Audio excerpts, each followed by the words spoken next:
13 литров, а на 100 он сколько кушает? Где-то 3-3,5. 3-3,5 кушает. Мотор кубатура 250, 21 лошадиная сила, задний тормоз, передний тормоз, сцепление на тросиках, USB зарядка.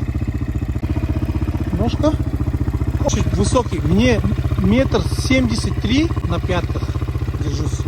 Цепь тут усиленный. Подножка для пассажира, бардачок для ключей, балансировочный балж, да, еще? Вот она, да? Вибраций нет. Карбюратор очень хороший стоит, перевернутый. Чехол стоит, да? На задний амортизатор. Сзади она вот так вот смотрится. Шестиступенчатая. Кикстартера нет. А-ля Lexus, да?